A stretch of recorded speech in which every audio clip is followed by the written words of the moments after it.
My question ultimately, and I hope I don't babble too much, is I'm trying to earn the trust that I had destroyed and lost from my fiancée and her family. And that's ultimately what I'm trying to get at.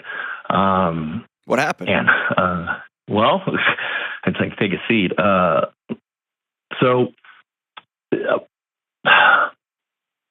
take a breath here. Yeah, you're good, man. You're good. We're in no rush. So do this. Do this. Let's go in reverse order. Yep.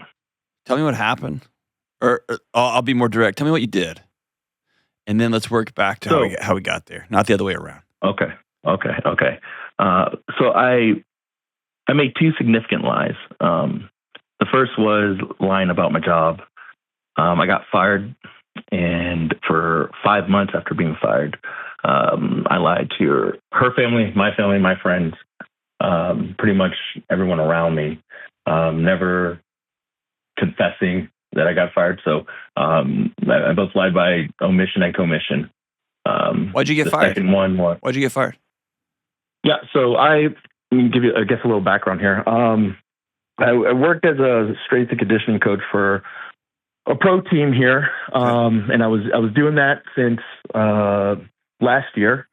From that point, I got a promotion. There was a lot of changes going on with the coaching staff, and kind of let me frame this a little bit better. So she and I have been in a relationship for 15 months. Hold on. Oh, I'm sorry. Hold on. Why'd you get fired? Yeah, I got fired for violating a code of conduct and a lack of performance. They cited two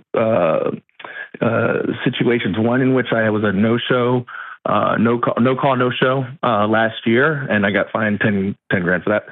The next was missing a meeting. Now, I don't believe that that's the only reason. The coaches around me didn't believe that was the only reason, and it kind of feeds into my thought process at the time. But that's what was cited on my termination document. I do believe that. Not that I believe. I was told it came from the top, and I think that it has a little bit more to do with. I can dive into my past, but I think it has more to do with the owner knowing a person that I was in, I guess, another career field didn't like me too much, and so it's a whole other story. But that's my opinion. But on paper, that's why I was fired. Okay.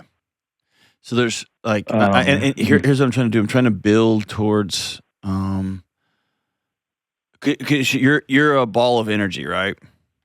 Yeah. And the ball of nerves, because I'm never open and this vulnerable, to say the least. And so, sure, yeah. Well, but inside that energy is a whole bunch of swirling stories. And so, it's important what I'm trying to get at is how much ownership are you taking? How much is everything somebody else's fault? How much is it like just kind of was what it was? How much is it? You see what I'm saying? So that's what I'm getting at. So, okay, so you got fired and you didn't tell anybody. Yeah. And getting fired, the reason I was cited for getting fired is it's all on me at the end of the day. There's no excuse behind that. Yeah, I got that. But sometimes we get fired and you're a strength and conditioning coach. You made it to the big leagues, right? And then you get fired. If that's been something you've been working for forever, and maybe you went on a flex tour, or everybody was excited for you, everybody was telling their friends that they know a guy who works for so-and-so, like that's awesome. And then all of a sudden you feel like you let everybody down. That's one thing. The other thing is, I got fired for cause. I did something in violation. I blew a big shot. And it's kind of a pattern that I've had my whole life. And everyone's going to go, yep. And so I didn't tell them because of that.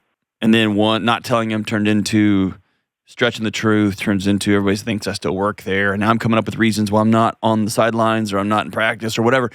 And so either way, you have an identity issue, right? So what's the other big lie? The other big lie was, so after apologizing and confessing to everything and giving as much documentation, being as transparent as I possibly can, she was extremely grateful. And so then I lied a few weeks after that She had asked me, I said I was going to send her family some apology letters.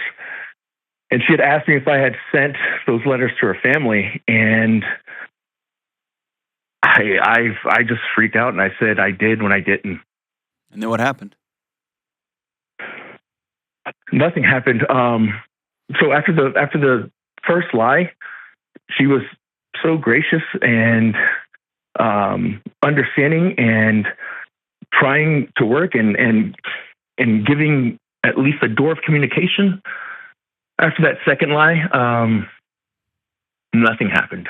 All that occurred was no communication until finally here recently. She essentially said, "I'm cutting all ties, and I cannot be around someone who's the antithesis of me," and essentially said, "I worship the father of lies," and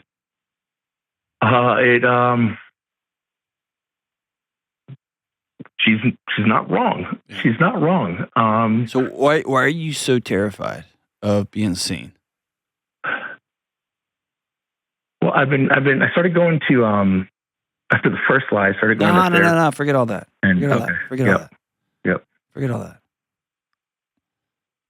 A lot of guys get into strength and conditioning because that was their path to be seen. And there's part of a hustle and a grind and a discipline, which are all three really important things. But it becomes an identity, and sometimes that identity is used to wallpaper over other hurts. You don't like people to see you. Why not?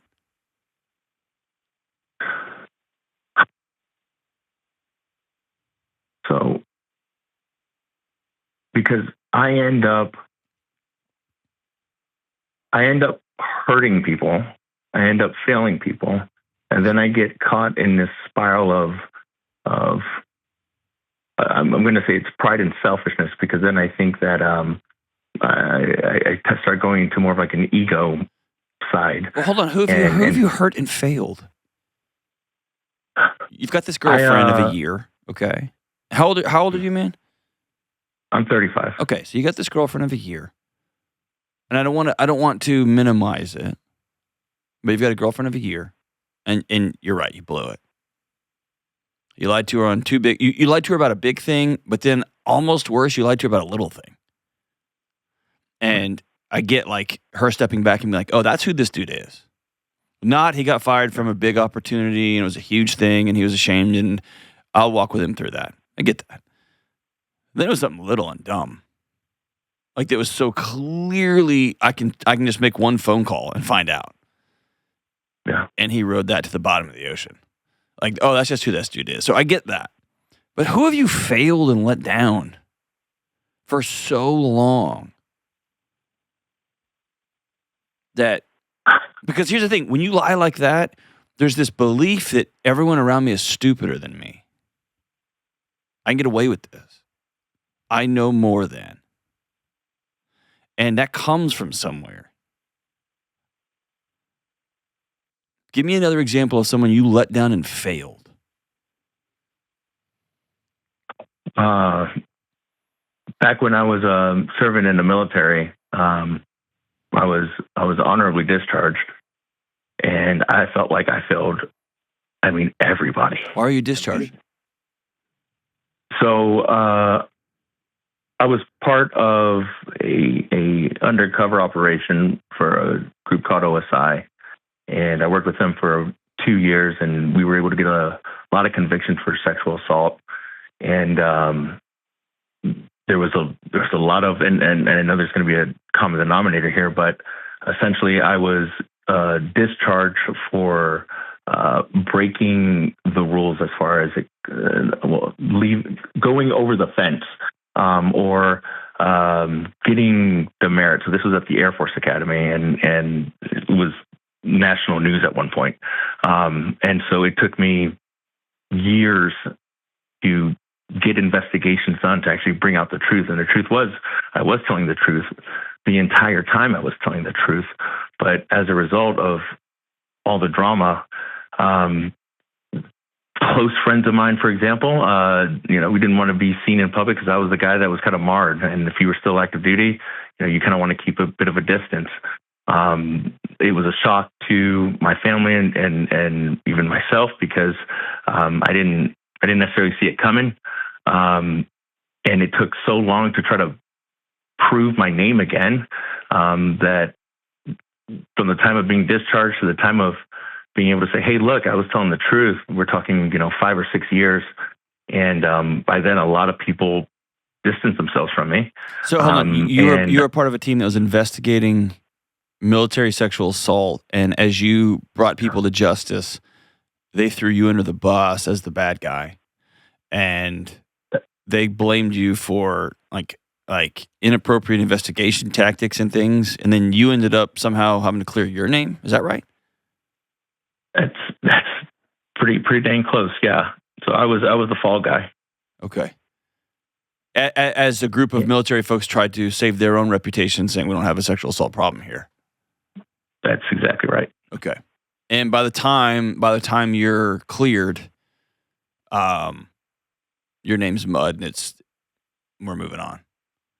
And yeah, and so all my buddies and friends and friends from high school and friends, you name it, everyone doesn't know who Eric is at that time because there's just so much trauma and one side of the house is saying one thing and I'm over here saying another, and it takes years until the documentation come up to prove who is right, but in the meantime everyone just kind of distanced themselves. So did you get reinstated? Why was your discharge upheld?